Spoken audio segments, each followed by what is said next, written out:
مزاد يوم السبت 1987 بورش 959.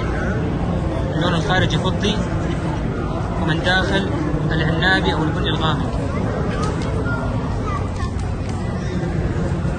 هذه معلومات السيارة في اللوحة.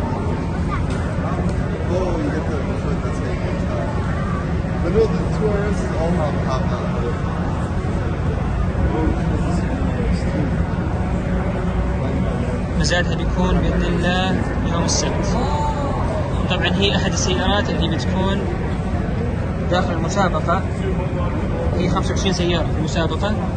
المشارك في المسابقة يتوقع كم كل سيارة بتجيب.